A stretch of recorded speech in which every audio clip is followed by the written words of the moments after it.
Chapter 2. The Elinium Type 95 Computation Orb. Airspace over Cruskos Army Air Corps Testing Lab.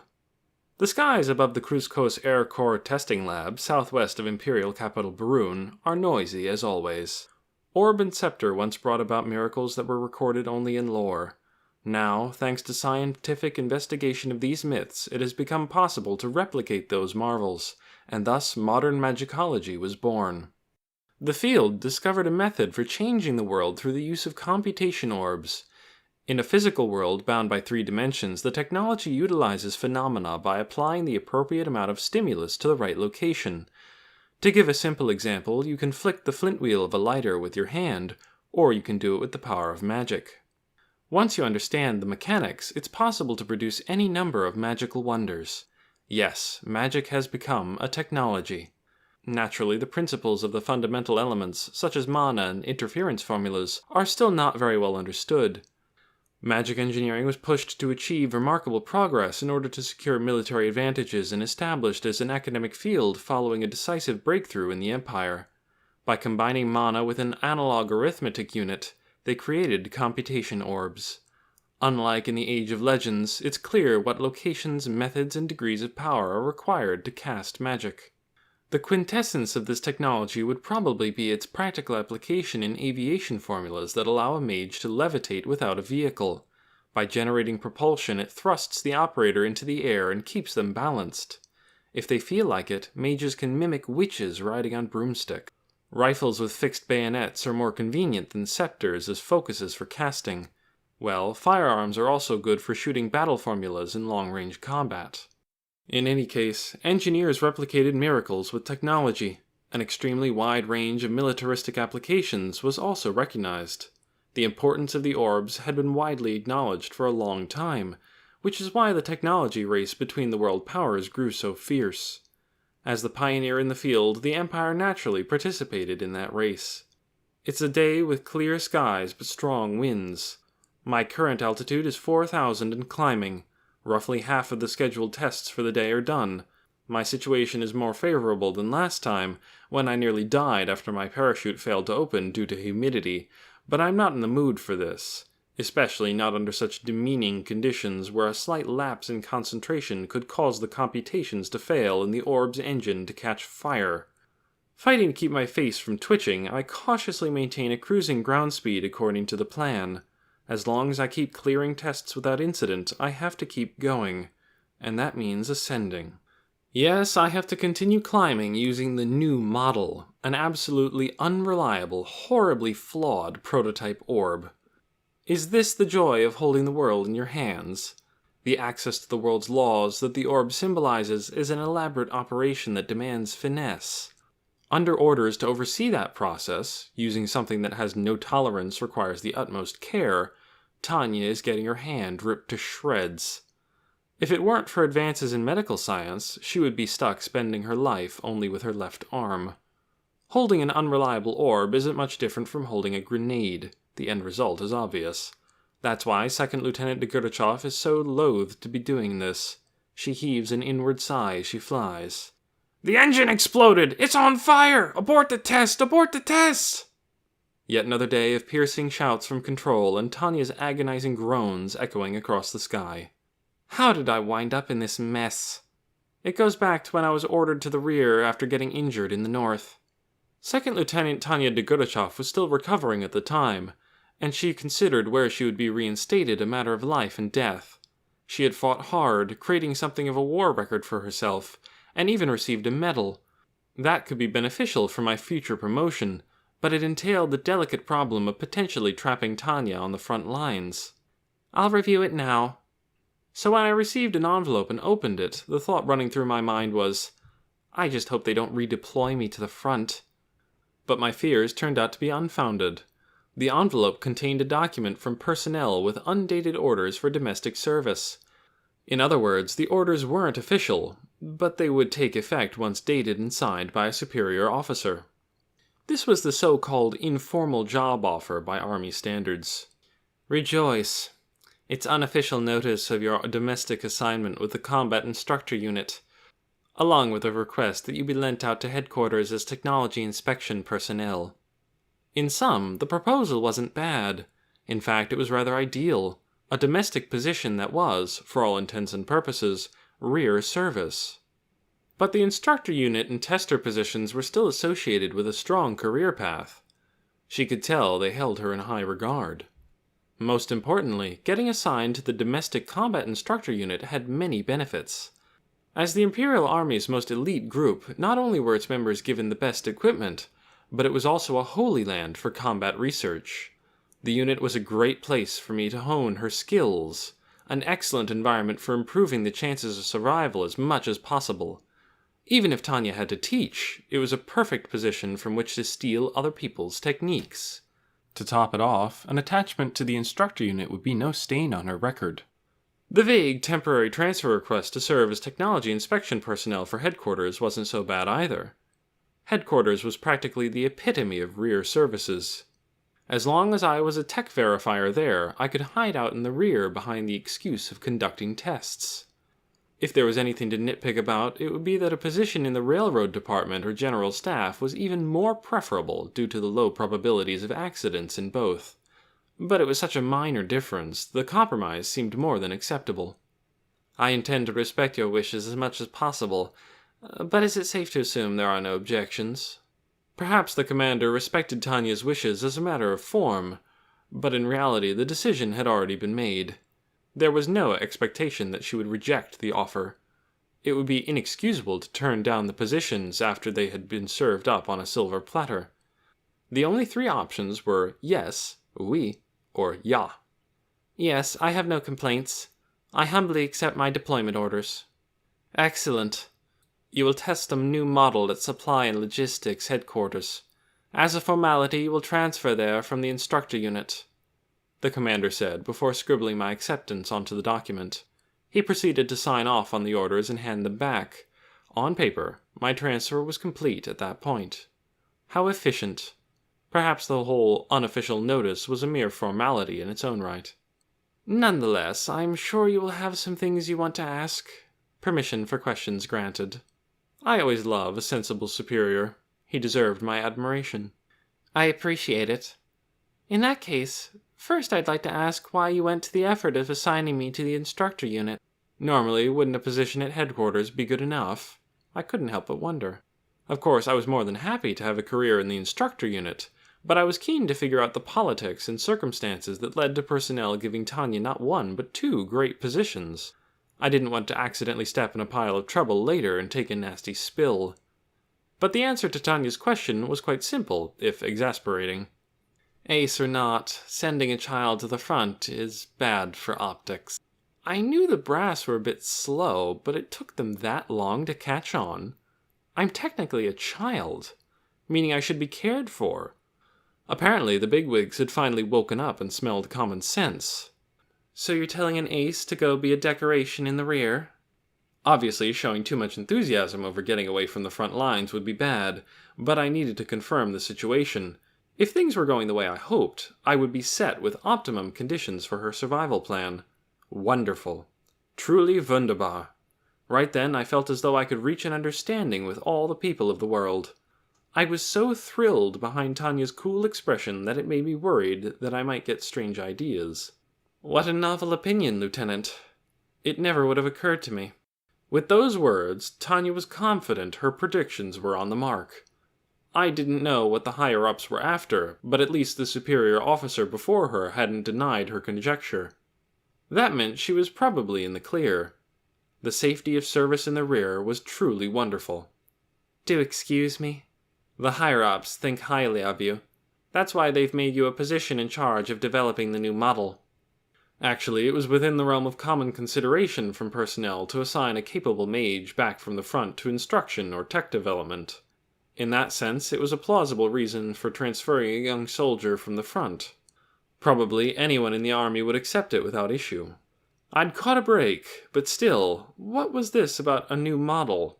I doubted they would use Tanya as a guinea pig, but at least it would be reassuring to know what kind of technology she would be inspecting. May I inquire about the new model? If he said it was confidential, I would simply have to back down. Still, I needed a certain level of preparedness. You take far less damage when you have warning before you get hit, as opposed to a punch out of the blue. In order to personally brace for what was coming, I wanted to know what Tanya was getting into. Not to mention, I was terribly curious. I was only told it's a prototype computation orb. I see. Thank you. All of those things wound up to be undeniably true. Tanya is in the safety of the rear conducting various tests on a new computation orb. Her commander never told a single lie. But neither did he mention that the orb is as unreliable as the Italian Red Devil. Note 9. Italian Red Devil. Another term for OTO Model 35 grenades. These Italian grenades, notorious for their rate of misfires and accidental discharges, were feared by friend and foe alike. End note. And that's why I'm suffering like this now. At 12,000 feet in airspace southwest of Imperial capital Barun, I've already broken the maximum operating altitude for existing computation orbs. Without an orb specially outfitted for the single-minded pursuit of record altitudes, operating this high shouldn't be possible. The oxygen concentration is distressing, and if that isn't bad enough, my body temperature is seriously low. Taking so much time to acclimate at 6,800 has come back to bite me. Humans aren't designed to survive this long so high up. Lieutenant Degurachov, are you conscious? Lieutenant Degurachov? With a heavy head and a leaden, sluggish body from the low oxygen level, even just responding to control over the radio seems like a horrible bother. Even dressed for the cold, I can only conduct experiments at this altitude carrying an oxygen tank, an aerial radio, and an emergency parachute. A single thought fills Tanya's mind. Whoever thought it's a good idea to send an unprotected human this high should come see what it's like for themselves. More or less, but I won't last long. Frankly, I've concluded that it's impossible to go any higher unprotected. It's a good 21.6 degrees colder than on the ground. Oxygen concentration is just under 63%. Whether or not someone can temporarily withstand this altitude for air combat maneuvering is unclear, but it's a space that's definitely not for humans. The typical computation orb has a maximum operating altitude of 6,000 feet in the first place. Any higher and it can't produce the propulsion necessary to break free of gravity. This is why Tanya estimates that mages have roughly the same level of air superiority as an assault helicopter. In fact, the gap in altitude has even convinced the Empire that combat between mages and aircraft is unrealistic. The barrier it presents is that insurmountable.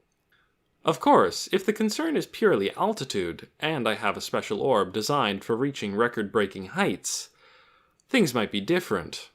However, what Tanya is currently testing isn't a specialized tool for exceptional climbing ability, but a military tool positioned as the new model, created in the pursuit of versatility.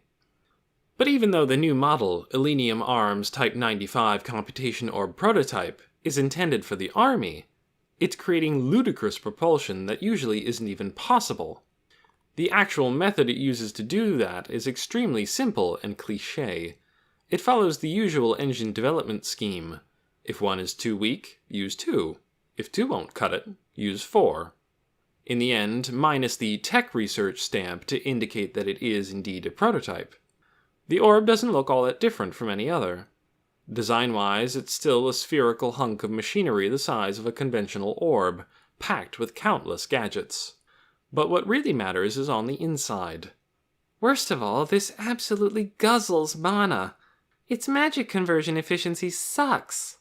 Instead of gasoline, computation orbs use mana. A piece of gear with 4 engines would consume 4 times the usual amount of mana. But expanding a human's mana reserve isn't as easy as installing more fuel tanks, which means the operator will get exhausted much more quickly. Maybe this prototype has revolutionary capabilities according to its specs, but the practicality of an orb that demands the impossible and leaves the mage extraordinarily fatigued is questionable. Not only does it consume 4 times the mana of a conventional orb, but it's also hounded by the technical problem of synchronizing its 4 cores. Since the developers have successfully miniaturized the cores, the orb itself is barely any bigger than its peers. Surprisingly, it maintains the same compact size of regular orbs and can fit in a mage's pocket despite the contents. It's very easy to handle. I have to respect the technology that allowed the researchers to shrink down the cores to such an astonishing degree, but as the one using the orb, all I can comment on is how unbearable it is. Miniaturizing a delicate device means losing whatever tolerances the original had.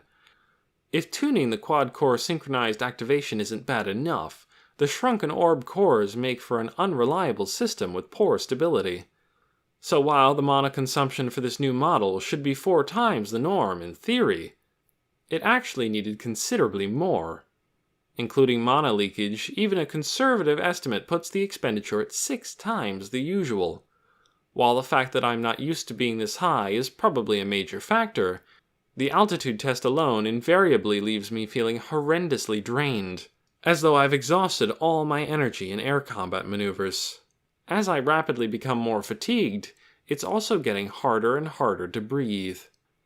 But upon receiving Tanya's bone-weary report, the radio spits back an engineer's utterly uncaring voice.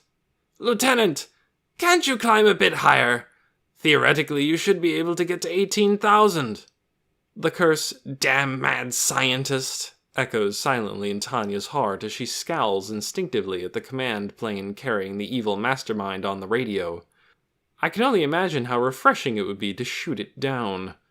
Tanya heaves a sigh as she fights the truly tempting urge. The voice belongs to Adelheid von Schugel. He is the chief engineer overseeing the prototype, as well as a bona fide mad scientist. It frustrates me that I have to restrain myself from shooting him down, because it would only create more problems and resolve none. All Tanya can do is lament life's absurdity. Getting stuck, testing this engineer's invention, is a prime example of that. "Dr. von Schugel, please don't be unreasonable." For a person to climb any higher, they would need heated, not just insulated clothing. And based on my experience in actual combat, the orb would be rendered impractical the moment I needed to fly with an oxygen tank strapped to my back. It's obvious that it would only take a single shot to the air supply to give anyone besides Tanya a pretty exciting show. Let's assume a mage uses a formula to generate air and could withstand this upper realm without heated clothing or an oxygen tank. If that output depends on the computation orb, it would make the already inefficient device burn through mana even faster. The possibility of sustained combat operations is exceedingly doubtful with the anticipated level of magic consumption compared to existing orbs, and due to issues such as low oxygen concentration, there's a high risk of losing consciousness during maneuvers.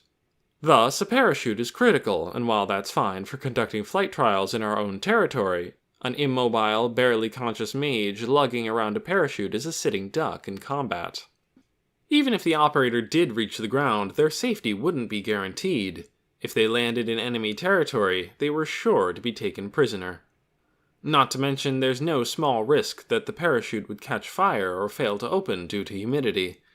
Tanya herself went through hell just to find a trustworthy parachute. "You should still have enough mana. Likewise, the stress on the computation orb is within permissible levels." Alas, this engineer, unfortunately the type of eccentric only interested in his inventions, apparently feels that theoretically permissible values are all that matters. "Doctor, this thing doesn't have enough tolerance. Who knows when this defective junk will burst into flames?" For a soldier with experience in life and death dogfights, reliability is always more important than theory. At least for Tanya, even just recalling the last test climb disgusted her all over again. That was truly awful.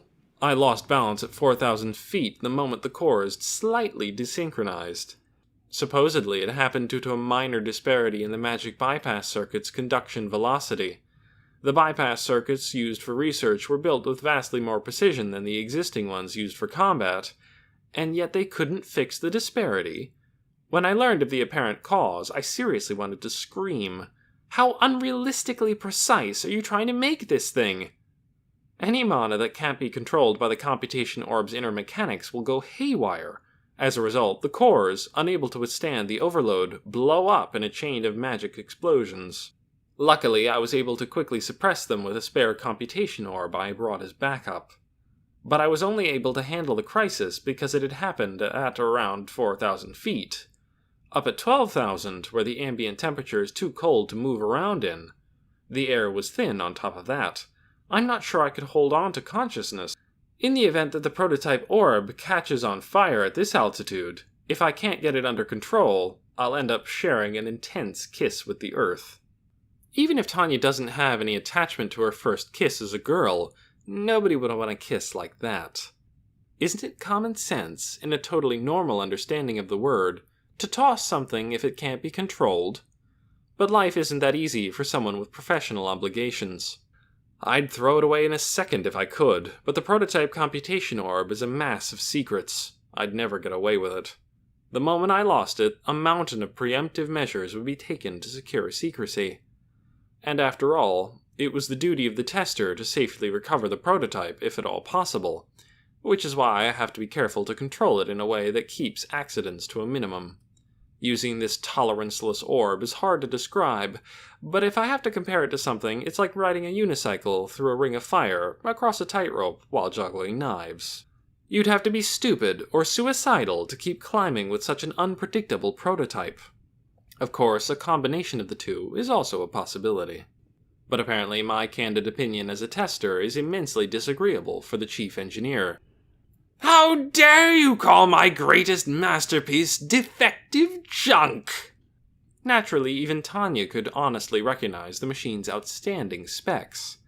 A system with quad-core synchronization was once only theoretical, so the mere fact that the chief engineer realized it, albeit poorly, is a testament to his terribly fine skills.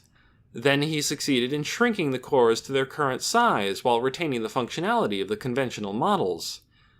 From a purely historical standpoint, that is truly ingenious. I'm willing to hail it as the greatest technological breakthrough since unraveling the link between the orb and scepter.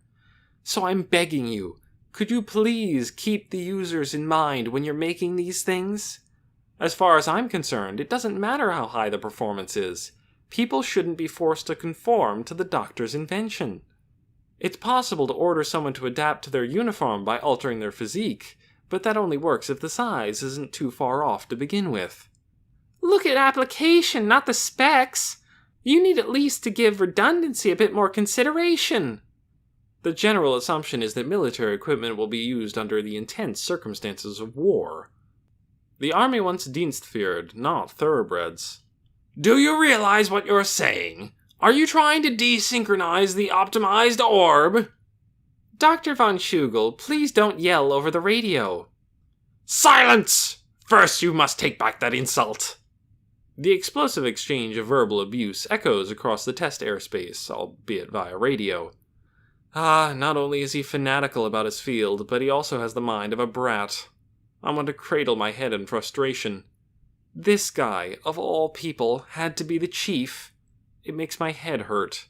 If I were in charge of personnel affairs, I would at least have ensured a managerial officer capable of controlling that tech freak was appointed chief so he could rein him in. But in reality, this man is the chief, and I am the lead tester.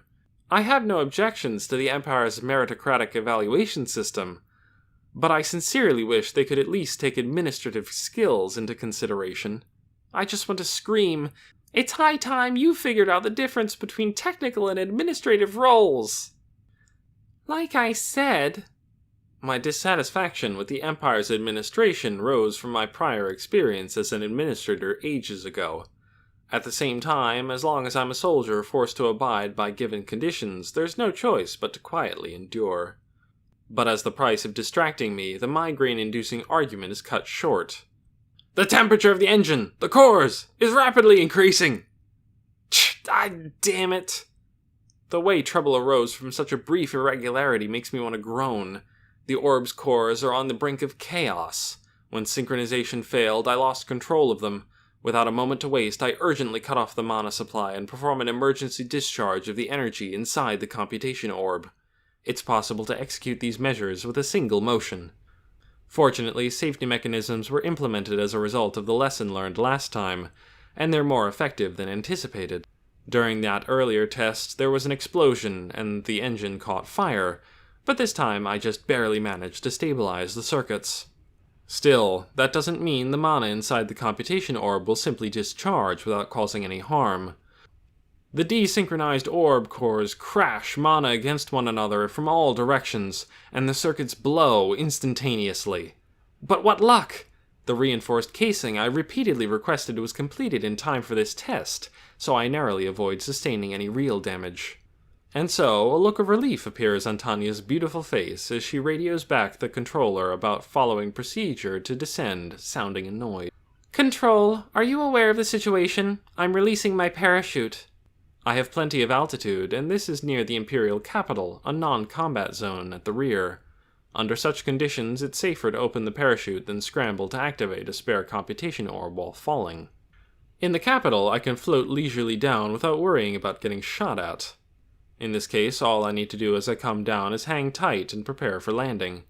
But just as my parachute opens and I begin to slowly glide down... "Right, hey, Doc, stop it! Get back! Please get..." Upon catching the sound of a stupid argument over the radio, Tanya couldn't help but look up at the sky and waste some precious oxygen on a heavy sigh. This is clearly the sound of a struggle for the radio set. Apparently, a certain someone is throwing a fit, trying to forcefully snatch it away. Did Chief Engineer Adelheid von Schugel obtain genius in exchange for good sense? While there are plenty of cases where an individual's character isn't correlated with their capabilities, I never expected to encounter someone this bad.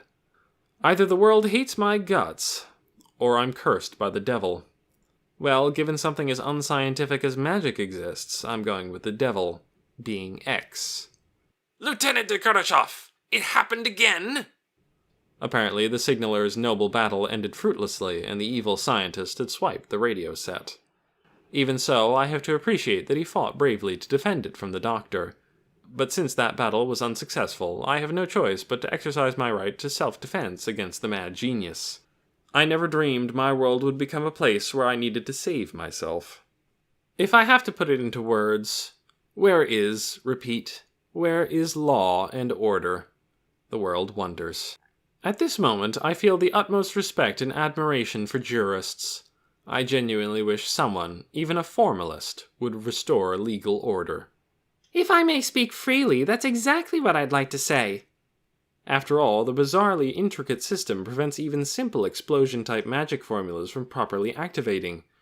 Actually, the number of times the malfunctioning system exploded on the ground outnumbers the times I've managed to create an explosion with a formula.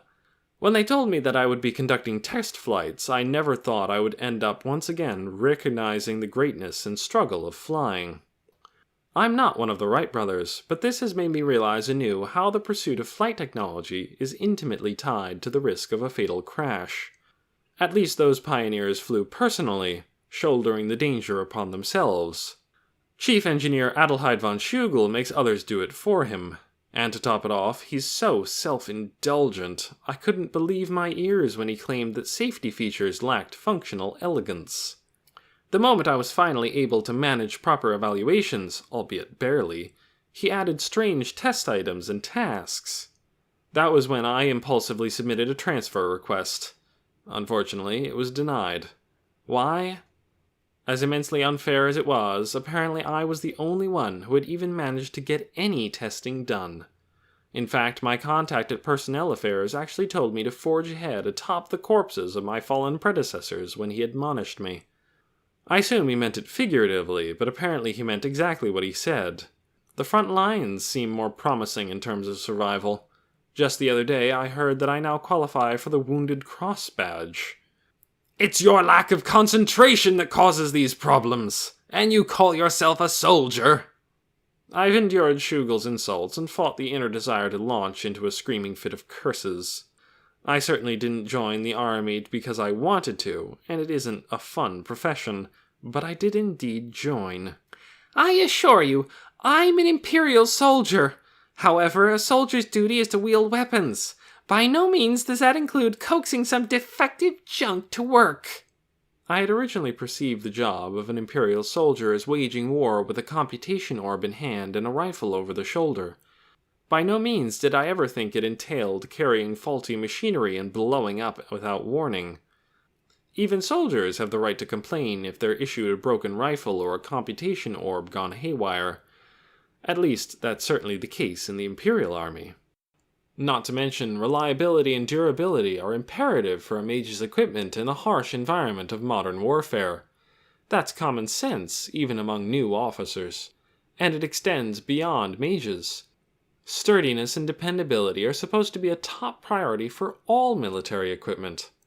Bluntly put, a bizarrely elaborate, one-of-a-kind item isn't suitable for combat. It's the same as how a race car, designed in the singular pursuit of bleeding-edge performance, can't withstand the grind of general everyday use. A delicate, intricate weapon that can't tolerate rough handling by soldiers is practically meaningless on the battlefield. What was that? Did you call it defective again? Naturally, it isn't as though the army doesn't understand the necessity of technology inspection, and sometimes, to exhibit its technical might for propaganda, the Empire would produce trial equipment that specialized in a single area in order to shatter records. If it's racing to break a world record, that would be one thing, but the prototype orb issued to Tanya is known as the leading next-generation candidate, making versatility absolutely essential. Does this mad scientist even take weapons development seriously? Isn't this more like a hobby for him? As Tanya questions the chief engineer's common sense, she can't help but wonder how supply and logistics headquarters could go along with this. The world truly is a mysterious place. What part of a computation orb that randomly breaks, at this altitude, could be considered a legitimate weapon? If an aircraft's engine suddenly stopped, everyone would call it a killing machine. If the defects were particularly awful, it would even acquire renown as a widowmaker. But this computation orb has even bigger problems than that. After all, it's nigh miraculous to get the thing to run at all. Not only is it prone to malfunction and breakage, but also its output is unstable, and overall, it's completely unreliable. I can't help but feel that this thing shouldn't even be called a weapon. Only because you oafs smash them left and right! How do you break my precision instruments so fast? Because you build them so fragile. Do you know what military usage means? This mad scientist definitely does not understand the term. Admittedly, though, he has managed to fulfill all the specs that the army requested. Although it only holds true on paper, and only to a certain degree at that, the prototype has a functional altitude that makes it possible to intercept bombers. This capability would once again dramatically increase the strategic value of mages. Immediately applicable firepower would be quadrupled, theoretically. The attack potential of mages would skyrocket. But that's all assuming the damned thing works properly. It should be a given, but frankly, an orb that's a work of art or requires lab maintenance is useless. It's tempting to ask if all the chief engineer wants to make is a thoroughbred that only needs to deliver top performance for a brief moment during a race. Naturally, computation orbs are precision instruments that work fine if they receive basic maintenance once a month. Mobilizing the entire technical staff to work on an orb after every use is absolutely outrageous, by which I mean the full technical staff of the research institution equipped with the most substantial rear support facilities, namely the supply and logistics headquarters. The doctor must have forgotten the meaning of maintenance. Not only did he miss the desired maintenance standards for the front, he wasn't even in the ballpark. The fact that this is an advanced prototype must imply that Tanya is expected to perform a certain degree of certification, but I'm endlessly amazed by just how many of its application problems can be resolved. Why don't you understand how revolutionary the technology behind synchronizing 4 engines is? I'm perfectly willing to admit it's revolutionary. That's why I keep telling you to make me one that actually works. Theoretically, it does work. Why can't you use it right? He's more like an academic scholar than one of the top engineers working in the field. He spouts exasperating nonsense with a straight face. Based on Tanya's personal views and her albeit somewhat biased theory on human resource management, in the event there is a scientist at her workplace in the future, there's only one thing she needs to watch out for. Simply put, whether the person is nuts or not. Before even worrying about administrative abilities, first things first. Can they manage the basic communication needed to work in a team? Just that one point. Incidentally, people say there is a fine line between the brilliant and the insane, but I feel like it's actually fairly easy to tell them apart. If, by the end of the conversation, you're filled with the urge to empty an entire magazine into someone, they're nuts. If you can hold another amicable conversation with them, they're brilliant. Dr. von Schugel, I want it to reach a level fit for practical use. That's precisely why we're conducting these experiments. Haven't you ever heard of the PDCA cycle? It would be so wonderful to knock him out of the sky with my backup orb. Anyone who provokes this sort of thought is a mad scientist. If the voice of reason wasn't holding me back, I definitely would have dirtied my hands. Needless to say, I know all about the PDCA cycle. Design a plan, try it out, do, evaluate the results, check, and implement improvements where needed, act. A commonly known process. It isn't as if I have objections to using this completely ordinary method. In fact, I'm all for following even stricter procedures. I desperately want to tell him to, at the very least, give his creations a proper once-over. As the one using the orb, I can say the defects aren't the kind that can be fixed with minor improvements. The orb has too many serious glitches, problems, and flaws. The thing is such a mess that despite my obligation to secrecy, I seriously would hurl the damn thing away if it weren't for the safety mechanisms built into it. To top it all off, the safety mechanisms in question aren't necessarily up to standards. It had gone off without a hitch, and Tanya had avoided the worst outcome. But this thing couldn't completely contain the mana. If the circuits do blow, the orb will be rendered useless, so I always have to keep the worst-case scenario in mind. The absolute worst would be if an explosion ignites my oxygen tank. That would not be fun. Based on past progress, I've also been issued improved parachutes made from fireproof, tear-resistant fabric. But even those don't guarantee safety 100% of the time.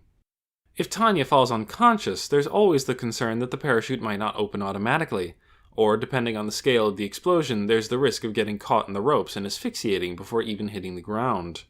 Humans have learned through experience that, as indicated by Murphy's Law, anything that can go wrong will. Note 10. Murphy's Law.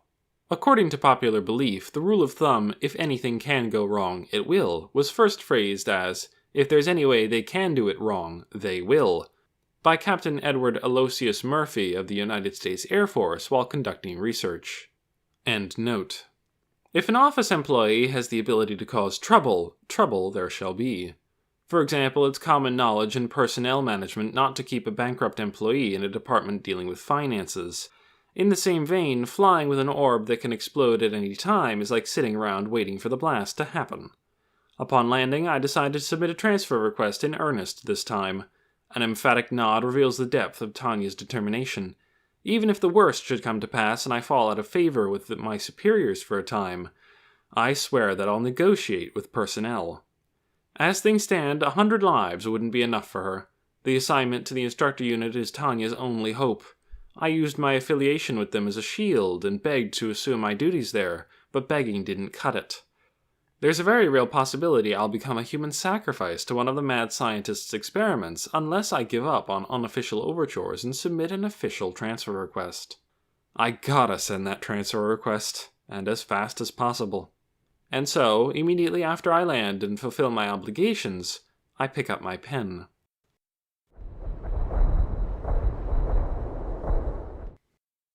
Imperial Army Supply and Logistics Headquarters, Technology Division.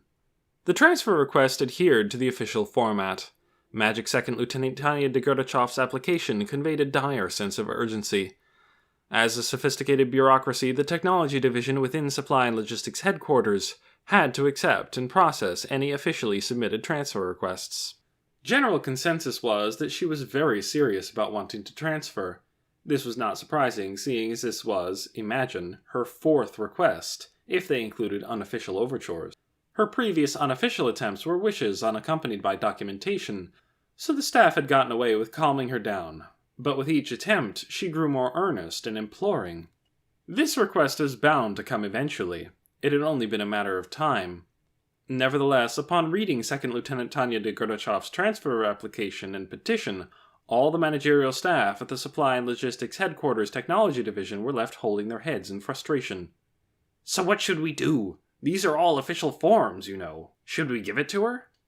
The soldier had commendably allowed herself to be soothed each time in the past, but submitting this request showed that she had reached the limits of her patience.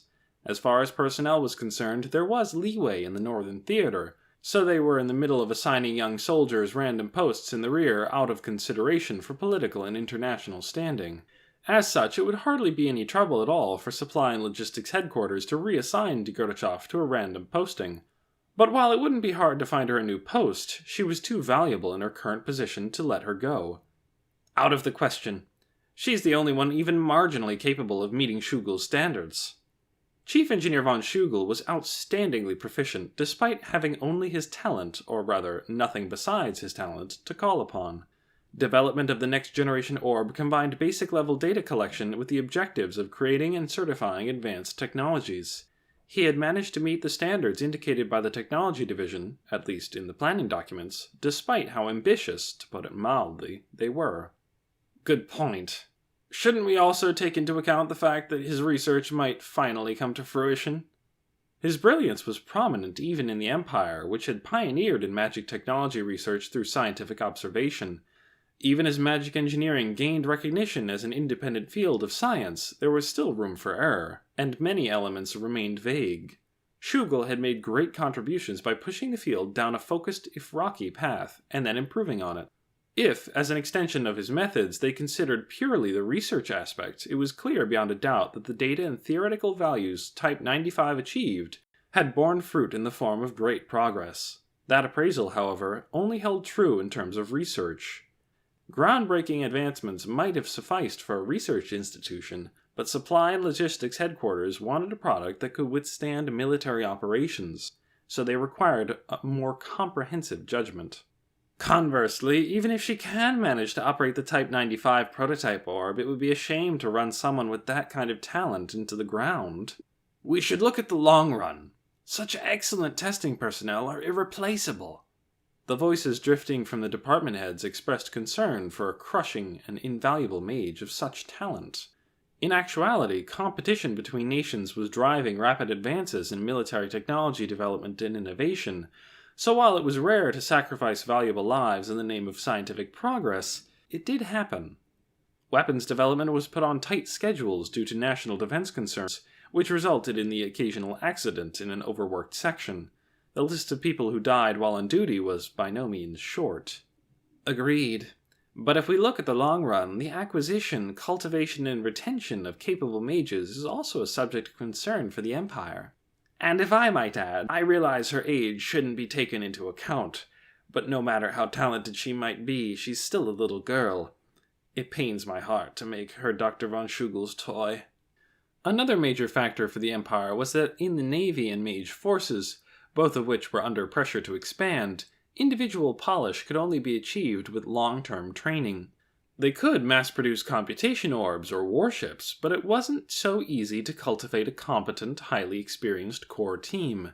On this point, not only did Degurachov fall into the youngest age group in the army, but she was also an academy graduate with actual combat experience. All of this made her truly valuable. It would be a waste to ruin her. Additionally, Elinium Arms wasn't the only factory striving to be chosen to manufacture the next-generation Imperial Standard-Issue Computation Orb, and that created a problematic political situation. Everyone present had to hope they could prevent the media storm that would arise if they allowed the promising recipient of the Silver Wings Assault Badge to die on duty. Above all else, Degurachov was simply too young in the eyes of anyone sensible. Even if they didn't make it a matter of conscience, there was the possibility her talents would dramatically improve with time. The skills she had already demonstrated made it clear that she had a promising career in the military. If they asked themselves whether they should throw her to the dogs, the answer was no. The higher-ups might have permitted her a temporary transfer, but they made their message loud and clear by appointing her to a position in the instructor unit. You're free to monkey around with her all you want, but send her back alive. But the whole reason we're stuck agonizing over what to do is that the Type 95 orb is too promising to lose. The words slipped from the mouth of one participant with his head buried in his hands, summarizing the group's predicament. In reality, it has also been a fruitful endeavor. The technological advancements are by no means insignificant. The anticipated returns from the research were gigantic enough that the Empire was willing to tolerate a certain level of risk. That was precisely why they poured money into the Type 95 budget like water. And, after investing a massive amount of capital, they were finally beginning to see a glimmer of potential. When it came to military technology, the Empire dominated. One of the central pillars of its technological supremacy was its revolutionary advances in magic technology. That potential had implications. The returns would be massive, so wasn't developing the project worth the cost? They already had proof of concept for the synchronized orb core technology. With that alone, it would be possible to dramatically boost mage capabilities.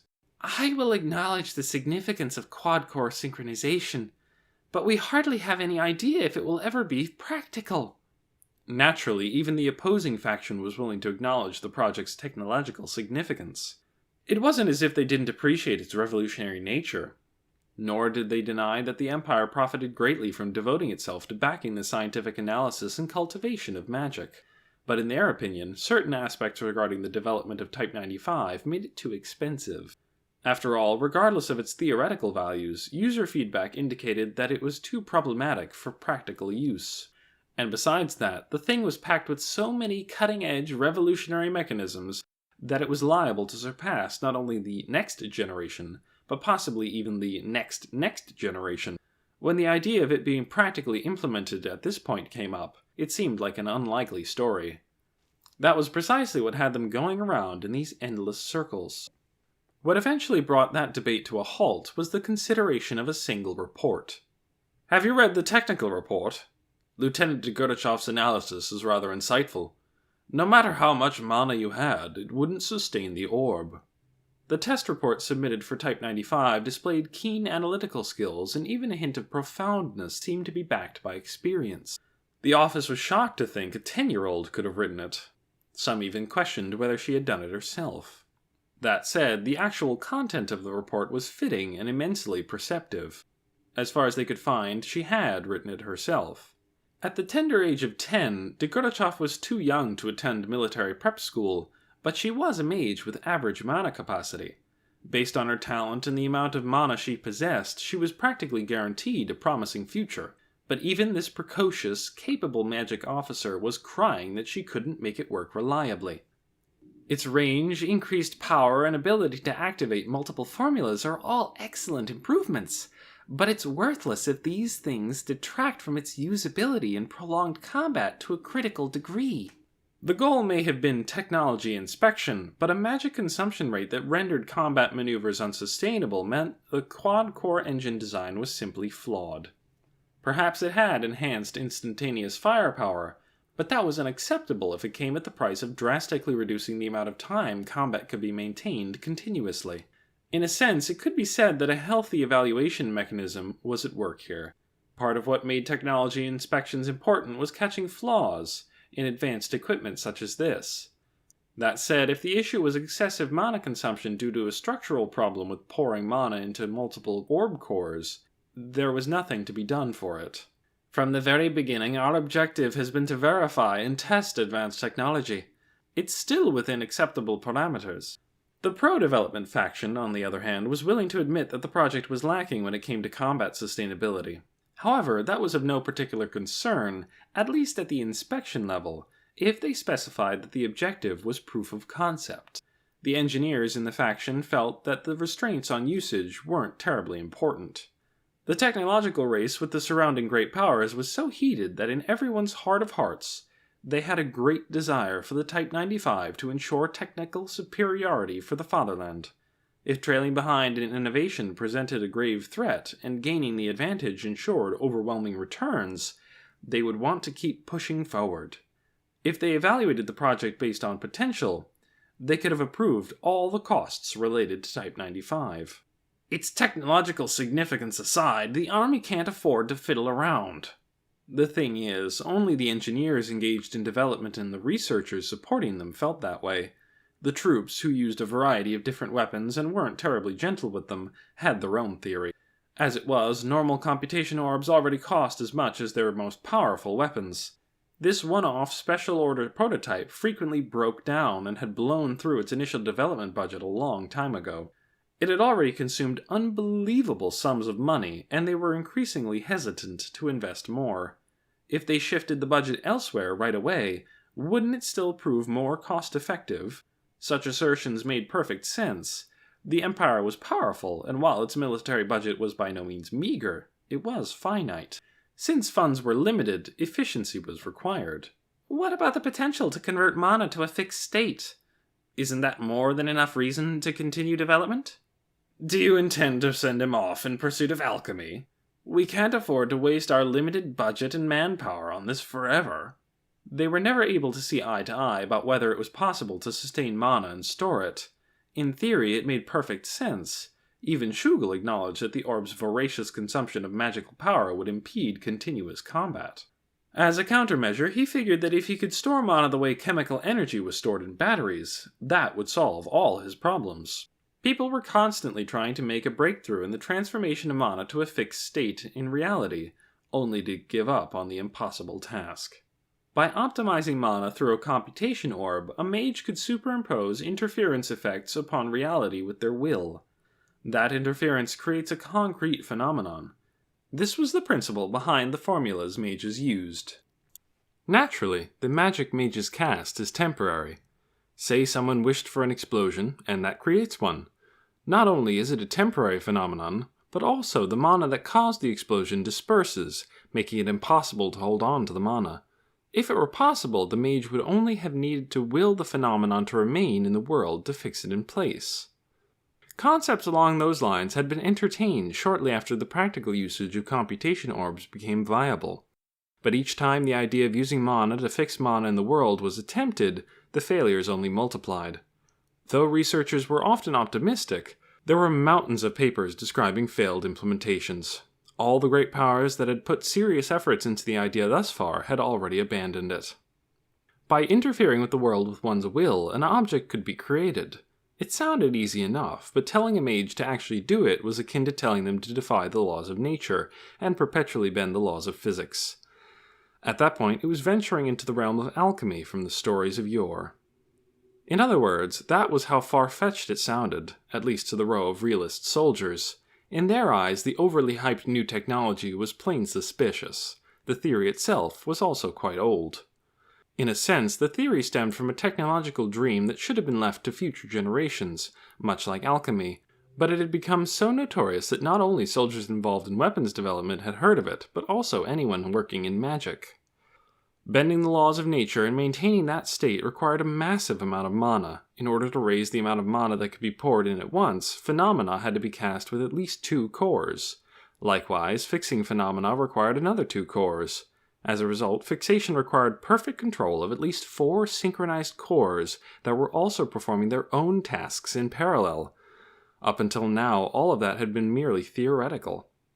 He's already realized quad-core synchronization. You can't deny the possibility. As it stands, we can't count on it reaching perfect synchronization. Lieutenant Degorachov is the only one to have had any luck with it, and even the mission-capable rate she's achieved is unsatisfactory. This was precisely why the pro-development faction and the group that suggested pulling the plug reached completely different conclusions despite observing the same results. The former saw a glimmer of hope, while the latter dismissed it as futile, and both conclusions were logical to a degree. Realistically speaking, an orb that had trouble with each and every test was unreliable. Of course, there was no such thing as a perfect first prototype, so a certain number of problems were expected. But such a frequent occurrence of major accidents was unprecedented.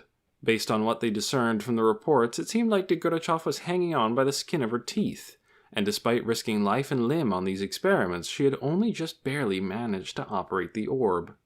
This alone was proclaimed a remarkable improvement on existing progress, which made it clear how well it was actually going. As such, when a number of soldiers were about to protest that it was a massive waste of money, a certain mid-level officer from personnel who happened to be at the meeting posed a question from a slightly different perspective. I can't help but wonder, why her? Superficially, this was an innocent question. On the other hand, it certainly brought up an intriguing point. Magic Second Lieutenant Tanya Degorachov's career wasn't bad, but there were plenty of soldiers with superior credentials. Perhaps if they compared her to the previous testing personnel to see why she was the one to succeed, they would get their answer. Once this occurred to them, they saw the value of delving into this modest question. No, you have it backward. We should focus on why she succeeded. At this point in the conversation, the Director of Supply and Logistics Headquarters, who was leading the meeting, brought up one of the most obvious questions of all. Why did she get selected? Who chose her? Without a doubt, the personnel division at Supply and Logistics Headquarters approved the assignment, so someone must have dropped off the paperwork. And that paperwork should have included the reason behind her selection. At their superior's question, younger administrators flipped through documents and found the personnel assignment form. It had gone overlooked thus far, but it contained all the answers.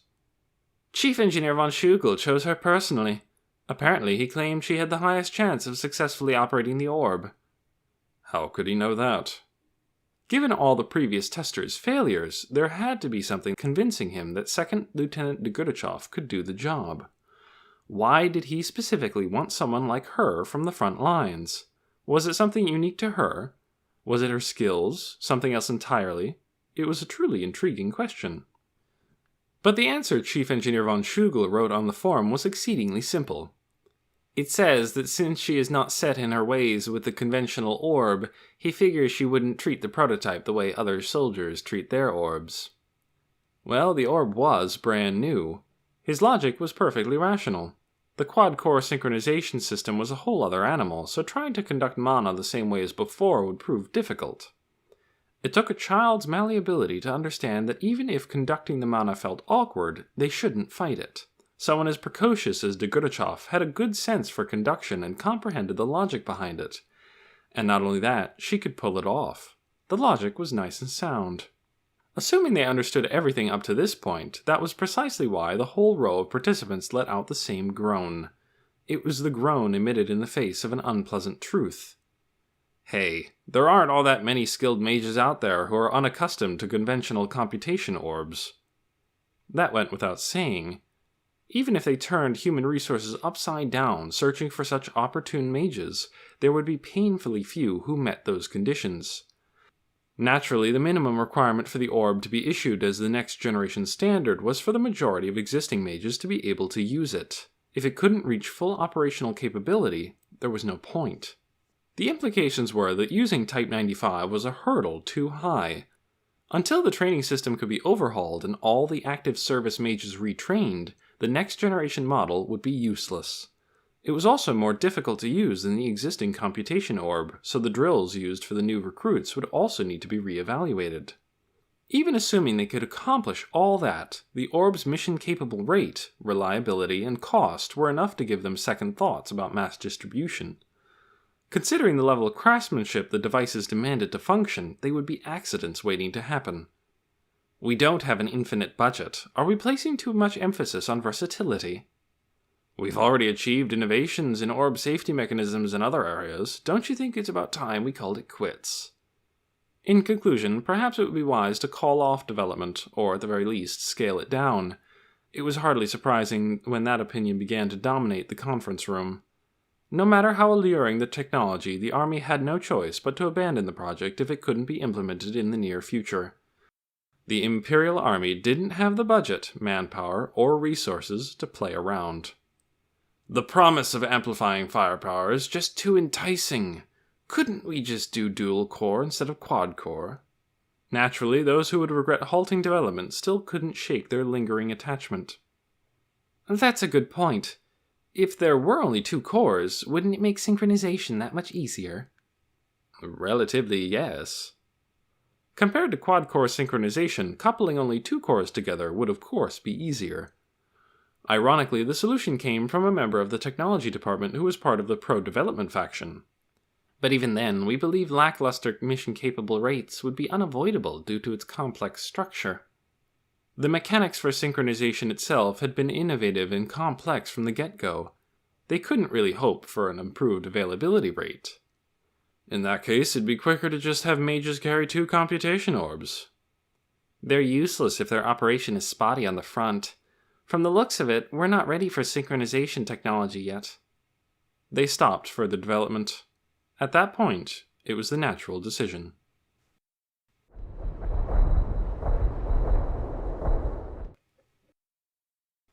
Beyond the realm of perception. Gentlemen, I fear the situation is grave. This was the godly realm, and in one corner of this realm, the gods were genuinely distraught. Their distress was sincere, even benevolent. As you already know, the number of pious humans is decreasing rapidly. It is immensely difficult to balance religion with the advance of civilization. Some guided man to higher planes of existence. Others intervened as little as possible. Regardless of which method they subscribed to, a growing number of limitations threatened the continuance of the life and death cycle system. In particular, the more advances people made, the happier they were, and the more their faith crumbled. For the system, there could be no worse nightmare. How did the test fare? Not good. They may have perceived it as a supernatural phenomenon, but beyond that... A radical archangel and some others had advocated for generating supernatural phenomenon to restore faith to the hearts of the people. Believing that they should follow the example set with Moses, they had been experimenting, but their results were far from successful. Science would probably be able to explain things someday. The phenomena exceeded the people's comprehension at that point in time. It was simply unexplained, and as such, nothing more than a subject for investigation and research. I had a feeling it wouldn't go well. I wonder what the issue is. In the past, all we had to do was talk to them, and they would understand that we were gods. Sometimes they would even call on us. Yes, they should have spoken to the people when they were deeply religious. Then they would have been able to communicate their divine will. Not only that, some people would have called out to the gods of their own accord. Now there were none. There were hardly any voices truly seeking salvation. How had it come to this? When an answer proved evasive even upon extended consideration, it was important to go back and re-examine your successes. That statement was, in and of itself, extremely logical. As such, their noble ideals and sense of duty led them to take action, and they investigated everything from the age of myth to modern times. To them, the age of myth was just another memory of the past. Naturally, they could recall each case one by one to examine if they so desired. Isn't divine grace what made it work? The conclusion was very pragmatic in a way. What do you mean? In the past, back when human civilization was terribly underdeveloped, we intervened to protect them from catastrophes that would have been impossible for them to avert on their own. In the contemporary world, storms no longer posed a significant threat to developed countries. Not even a hurricane could crack their foundations, let alone destroy them. Frankly, for the majority of nations, high winds and heavy rain would only manage to paralyze the cities. It was a completely different environment from the age when a single storm could devastate farms, wash people away, and leave entire families destitute. Hence, the gods took care not to intervene more than the humans wanted, and because of that, they were being forgotten. It was essential to encourage mankind's self-reliance so they could develop higher-order cognition. Yet, for the longest time, no one foresaw this would lead to a lack of faith. In ancient times, the people would praise progress as divine favor. The Roman Empire existed right alongside the gods. After the fall of Rome, the Church ruled the Middle Ages in the name of God.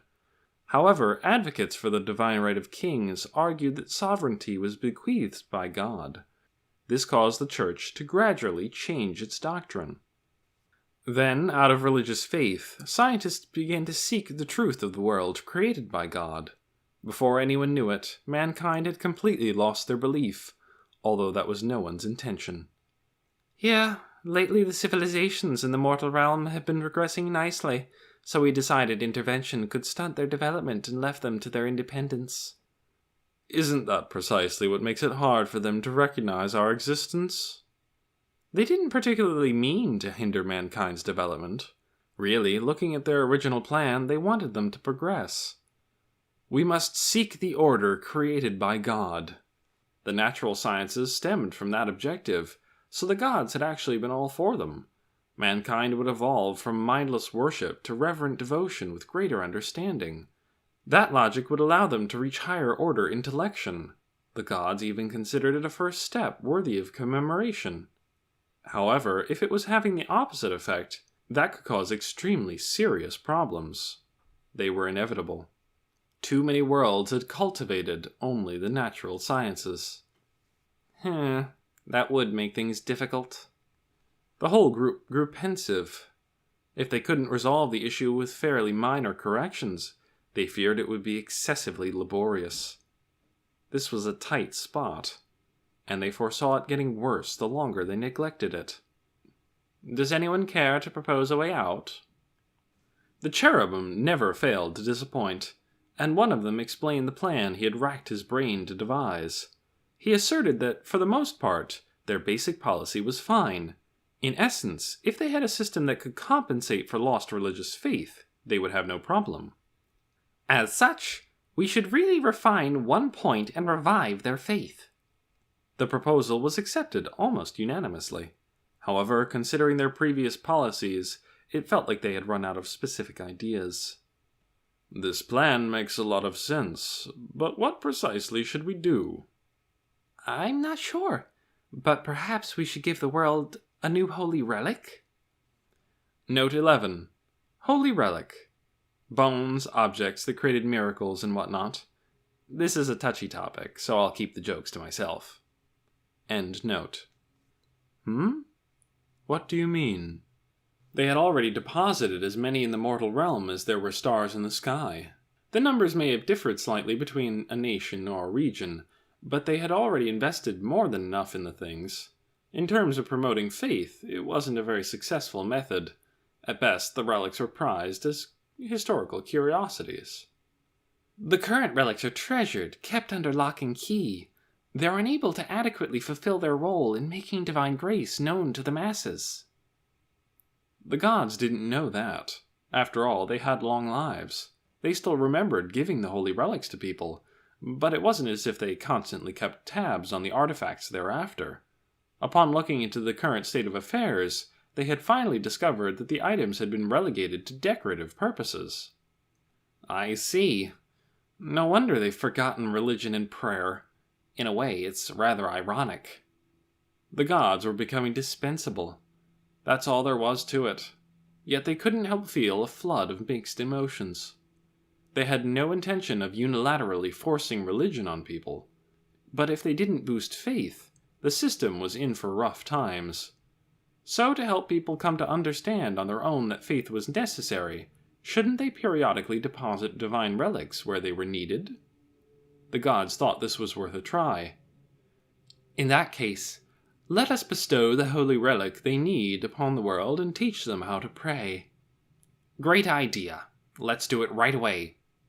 I have just the thing. The decision was made very quickly. Though the gods were patient and laid back by nature, they were taking this situation seriously. Because of that, they carried the whole process out wholeheartedly, neither cutting any corners nor getting bored halfway through in the way gods sometimes did. Oh? There is a human in the mortal realm researching an item that is just a step from the godly realm. Given another 1,000 years, it could be successful. Ah, a singularity. Were you able to contact this human? It was extremely rare, but in the past, too, on all the worlds, humans had appeared who neared the godly realm in pursuit of natural sciences. The unusual phenomenon was remarkable these days, but not without precedent, and this human seemed to be the most appropriate specimen for this test. He must have realized he has a long way to go. When I reached out to explain the works of God, he was exceedingly impressed. So are you suggesting we send down a holy relic there? No. It should be a miracle. A miracle? Apparently there exists such a thing as news that is both good and bad. This is Magic Second Lieutenant Tanya de Gordachev's unfeigned sentiment upon receiving the notice. While only an unofficial notification, the higher-ups are indicating that they aren't going to provide additional funding. The implicit suggestion is probably that they intend to axe development of the Type 95. At the same time, the Personnel Division is sharing their intentions by telling me to focus on my upcoming duties with the Instructor Unit. This is exactly what I want. I should be thrilled by the termination of this Flawed orb's development and my return to the Instructor Unit. The only problem is that this is only an unofficial notification, not an official decision. But it's probably already decided. Since I won't have to risk my life anymore, the news couldn't be better. The bad news is that since the research can't continue no matter what happens after this point anyway, the mad scientist has become defiant and decided his department should conduct experiments that were previously suspended as too dangerous. If only he would get depressed or discouraged so he could become more docile. But such hopes have proved meaningless, and this mad scientist even seems to be equipped with the ability to tune into radio waves from somewhere. Out of the blue, he starts shouting that he's received divine inspiration from the heavens and begins yelling, "Now we can do it!" In his usual frame of mind, however, even the mad scientist deemed this experiment too risky. If in his agitated state he insists on going through with it, this can't possibly go well. It doesn't help that the other engineers have been shaken by the impending end of development. What engineer isn't eager to see the fruits of their project? Full of those sentiments, they make only half-hearted protests. It's all too easy for the mad scientist to get his way. I've managed to survive up until now, but I'm unable to stop them from forcing me to conduct an experiment that any sane scientist would certainly frown upon as suicidal. We'll be testing the fixation of materialized mana phenomenon to spatial coordinates via overlapping compound interference. Mana fixation for short. It's the product of one's soul's crazy imagination. Apparently, the ultimate goal in developing Type 95 was originally to conduct this experiment successfully, but it was considered so unlikely to succeed that nobody took it seriously. It's hard to imagine this ending in anything but failure. The theory itself is well known for being plausible. It isn't as if Tanya has never heard of it before. Type 95's delicate internal structure means it will inherently be frail and suffer from a poor mission-capable rate and ease of maintenance. In order to overcome those shortcomings, I would need to use mana to recognize a phenomenon in this world, then secure and maintain power via fixation. Theoretically, Type 95's quad-core synchronized system means that the technological groundwork to make such a thing possible has already been laid down. Tanya's doomed attempt to reach Type 95's ultimate technological goal will still hold great significance in terms of exposing its flaws. When the engineers told me that, I thought it sounded similar to a bureaucratic explanation of budgetary provisions. They usually sound quite clever, but now I have no doubt they were only doing this experiment because the mad scientist is curious. Even if I form an argument to point out the obvious obstacles involved, it would be futile. Surely the loon has no intention of calling off the test.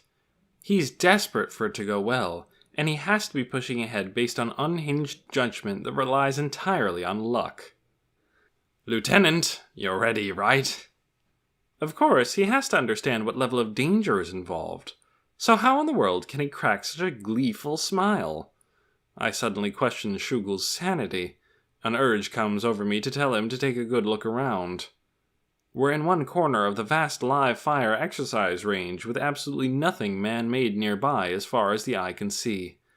If I go out of my way to look for evidence of human activity, all that catches my eye is the recording apparatus and the doctor. The rest of the team appear to have accurately assessed the danger. They're currently at an observation station considerably removed from the test site, monitoring the situation only through the on-site viewing device. No one's willing to run through the standard signaling checks. In other words, all the personnel have taken shelter on the assumption that the Type 95 will explode. Hence Tanya's apparent misery as she continues to suggest cancelling the experiment. "Doctor, can we please just not do this? According to calculations, the worst-case scenario has the entire exercise range blowing sky high." Shugel is the only one with unwavering faith that Tanya will pull off the nigh-impossible task of attaining absolutely perfect control. The thoughtful development team is kind enough to have a fully equipped medical team on standby. Their elaborate preparations include a highly experienced critical care team and a full-scale field hospital. Scientific progress always has its sacrifices. Naturally, it won't just be you. I'm here as well. So what's the problem? While everyone else feels apprehensive about the experiment, this one man, Chief Engineer Adelheid von Shugel, retains his cheerful smile as he makes that statement with confidence. How glorious it would feel to smash my fist into that cheerfully smiling face of his. Maybe you want to get blown to smithereens by your own invention. Talk about getting what you deserve. What I want is to know why I'm stuck killing myself with this mad scientist. Isn't a compulsory double suicide a bit too much? But Tanya manages to express those feelings in a genuine but socially appropriate, roundabout way. Honestly, I wish you would employ that grace for something else. Huh? A scientist must stay loyal to their pursuit. Now stop complaining and start the test. But evidently, the moral madman is too much for Tanya. If that's how you're going to be, then go ahead and die if you'd like. Just do your best not to inconvenience those around you. If that's too much to ask, at least don't bother me. I'm a soldier, not a scientist. Tanya is only working as a soldier. Under no circumstances does the job description include committing suicide with a scientist. And in a sense, the scientist has the perfect response to her protest. Then consider it an order. Now get going. If Tanya is a soldier, she should obey the orders according to chain of command. He's completely tied her hands with that, but he's absolutely right. Supplying mana to Type 95 now. Having resisted in every way possible, Tanya laments her misfortune as she begins slowly, carefully, pouring energy into Type 95. Observation team, Roger. Our prayers are with you. It's common courtesy to say that, but now the words have taken on an ominous tone. The fear that Type 95 will explode at any moment is plain in my expression. Frankly, I feel like my life is in greater peril here than back on the battlefield. Both a mage's tough defensive shell and the protective film for deflecting direct hits are cast using magic orbs. The thought that I'll have no protection when the orb explodes is worrying me to no end. But upon seeing the indescribable emotion contorting Tanya's face in response to the anxiety for this absurd situation, Shugel dares to smile. Tanya feels as though it's virtually the first time she has seen the doctor smile reassuringly out of consideration for her. His expression almost seems to be telling her to relax. What? No need to worry. This is practically guaranteed to work.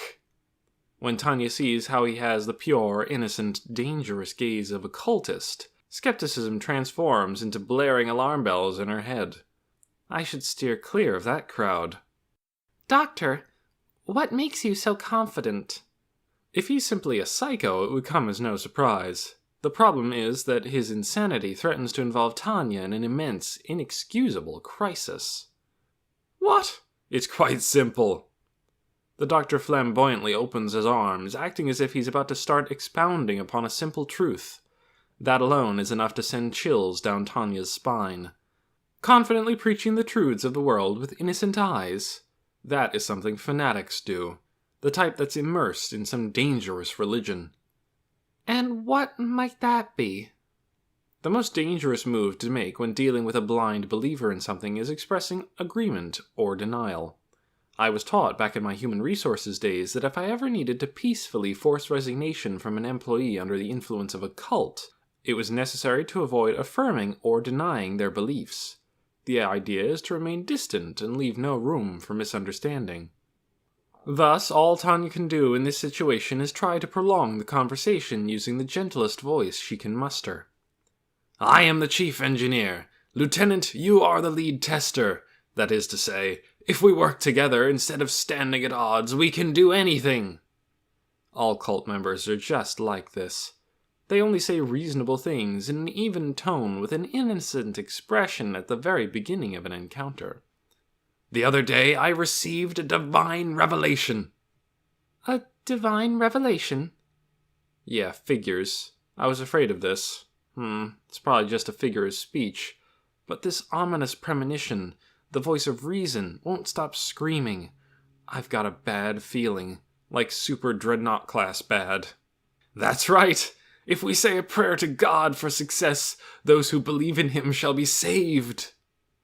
I groan in spite of myself, although I braced for this. Before realizing it, I also heave a massive sigh. He just said to ask God for success. A scientist just told me to pray. Thinking that far, it quickly occurs to Tanya how unlikely this scenario is. Did the chief engineer lose his mind over the project getting terminated? That's entirely possible. Realizing as much, I judge that regardless of others, it's too dangerous to go through with the experiment. In a split-second decision, I curb the flow of mana and initiate safety mechanism activation to prevent the orb cores from going haywire. I am told it's important to be humble, free of arrogance. But the safety mechanisms won't activate. Feigning calm externally, Tanya can't hold back her shock as she looks again at the orb in her hand. It's the same all-too-familiar prototype orb she conducted countless tests on. Multiple safety features could clearly be seen, and aren't activating. In which case, they've been disabled? He just had to mess with it, didn't he? The only one who could have done it is the peacefully smiling chief standing before me. He's serious about this. He's so crazy to begin with that it takes me a moment to fully realize. Isn't this a wonderful opportunity? Let us join in prayer for success. Doctor, aren't you an atheist? The god of invention came down to me. Now I'm a devout believer. Crap, things really do look hopeless. The Type 95 starts acting wacky, much like its creator. I've been controlling its coding with mana, but can't any longer. Something about the circuits doesn't feel right either. At this rate, the mana will hurtle straight down the path to chaos, and the safety features I normally rely on aren't functioning.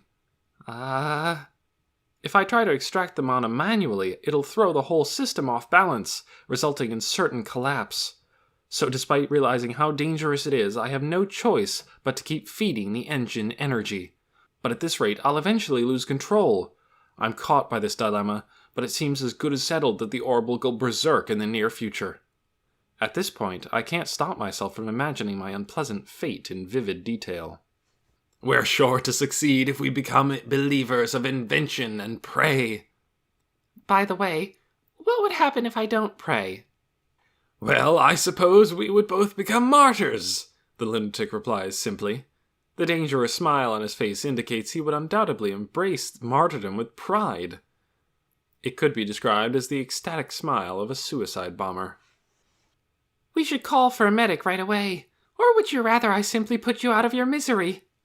From Tanya's point of view, if she's doomed to die anyway, at least she could kill this lunatic with her own 2 hands. If she takes him out as she's being killed by his defective orb, at least she won't be the only one suffering a loss. An enticing prospect. Granted, it isn't much of a fair deal, but the market principles assure me it's better than winding up completely in the red. Calm yourself, Lieutenant. Have you not met God yourself? If we both trust in God, we'll be saved. He says this at the very moment I'm winding up to make my hidden desire to kill him a reality. Tanya stops short. Whoa, wait a minute. The energy coefficient is rapidly destabilizing. The mana is out of control. This is insane! The cores are about to melt! All personnel evacuate! The observation team is shrieking. Tanya can't hear the screams as anything other than noise, but a second before she falls unconscious, she definitely feels it. I swear I can feel that damn devil, Being X, grinning at me. Oh yeah, it's a supernatural being who plays with the laws of nature. It's the vile devil who toys with human lives. You set me up! Damn you, devil! After much deliberation, the Lord has approved of causing a miracle during the... What is it you're developing again? Elinium Type 95? That thing's activation experiment. When I come to, I'm in a familiar space, and at some point, an entity slightly more intellectual than Being X approaches me. The reason for my visit this time is directly connected to the mad scientist demanding to conduct such a reckless experiment. But he's only a mad scientist, not a religious fanatic. Based on how he was acting just before the accident, he's a victim too. It's probably Being X and his sect pulling the strings. They must have been manipulating him, at least as far as this experiment is concerned. Not that I feel a particle of sympathy for him, let alone a full ounce. Ah, I see. The entity before me only seems decent compared to the one that came before it. In other words, this one is more like a fanatic capable of holding down a conversation. I can't let my guard down. I'm basically dealing with someone steeped in a religion of one kind or another. At the moment, I don't care if he's a god or devil. What I need to watch out for is the very likely possibility he'll try to push his values on me, rather than discuss things rationally. His values are completely insane. He might seem intelligent, but the core of his nature is no different from an incompetent worker's. I should eliminate him immediately. If he's at least an incompetent bum, I can put up with him. Still, competence notwithstanding, all religious fanatics are diligent workers. It would be a truly praiseworthy virtue if not for the insanity. Allow me to congratulate you. The Lord has determined that you have led a sinful life out of ignorance. He has decided to guide you down the righteous path. I'll pass on that.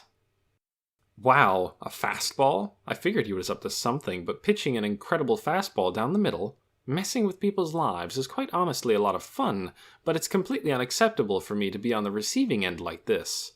Why can't I decide how to live my own life? Isn't my existence as an individual the least I should be able to control?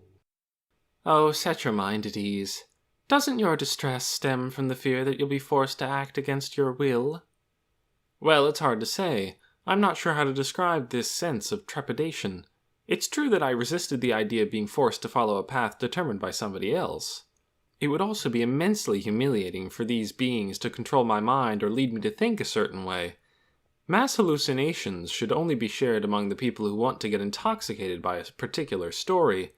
If there's profit to be had in illusions, we'll invest in them. If there isn't, they aren't even worth taking an interest in. And if any crazy people become a threat, I can always kick them awake and make them guzzle down the sludge of reality. As an individual, I have to firmly resist this attack on free will that compels participation in mass hallucinations. Freedom. I'm free. I don't want anyone to violate my freedom. I would hate to act against my own principle and violate the freedom of others, but honestly, I can deal with that.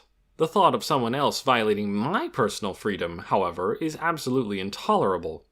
I was once equipped with the resources and connections to protect that freedom. Now I possess certain powers to defend it, coupled with an appreciation for the significance of its value. As such, worry not.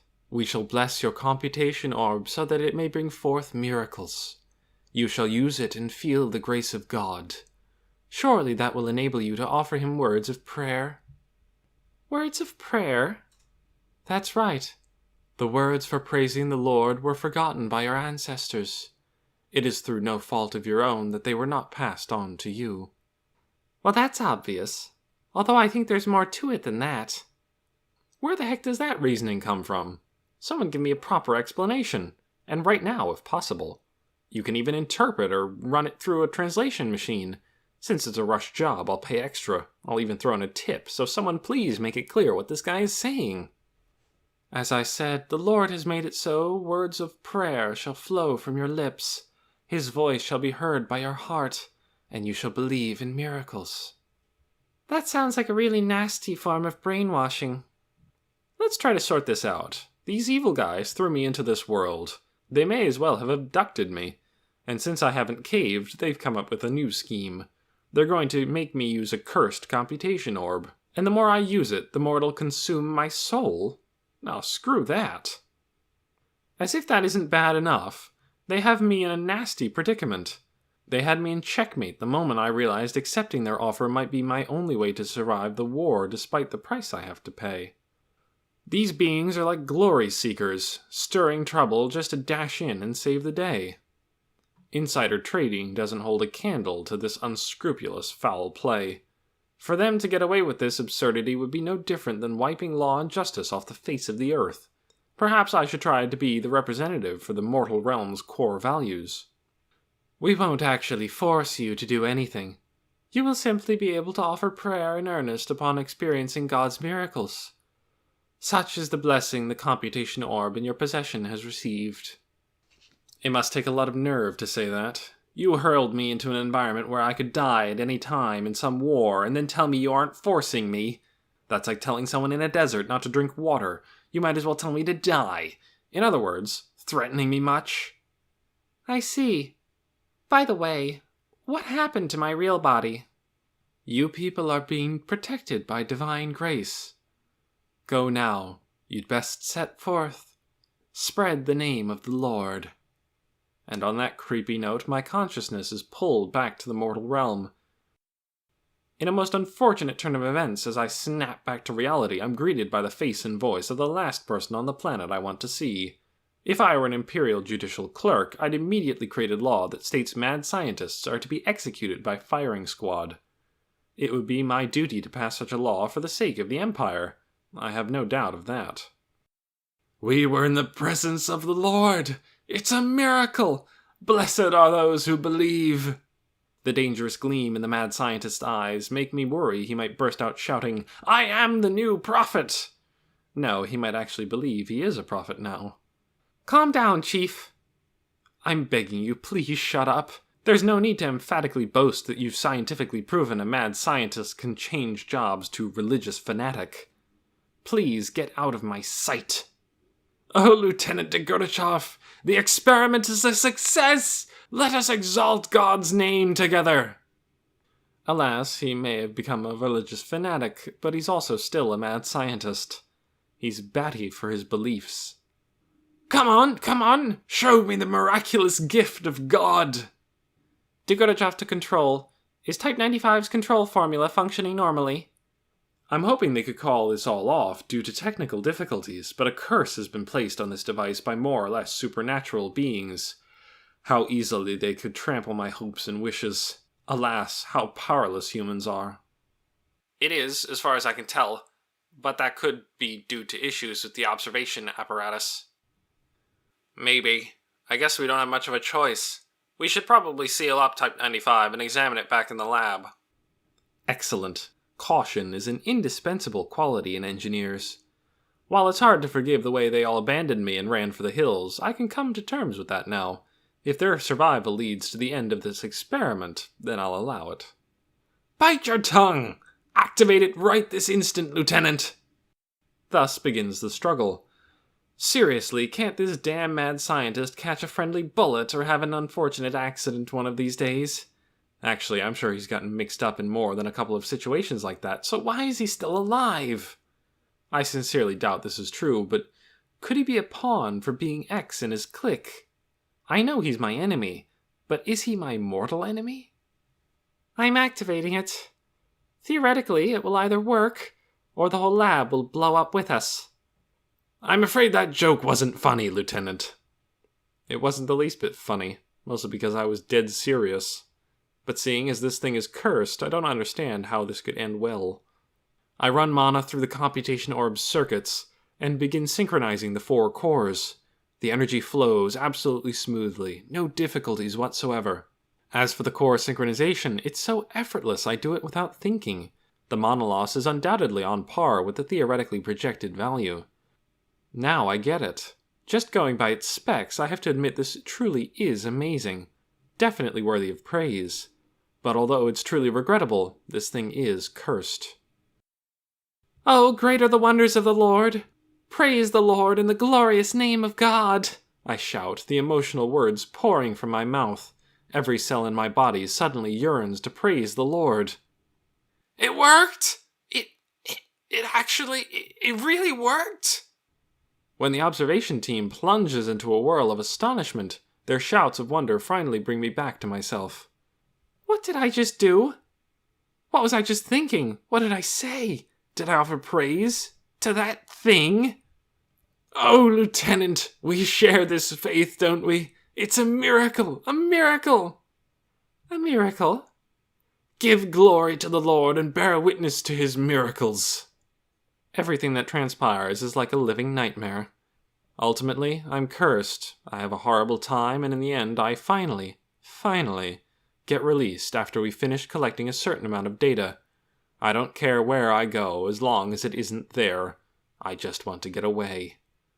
As if to grant my wish, the Republic to the west goes out of its way to declare war. Just the notice I've been waiting for. It arrives right as I'm about to despair for the world. My mind is saved. But I guess the easy life is hard to come by.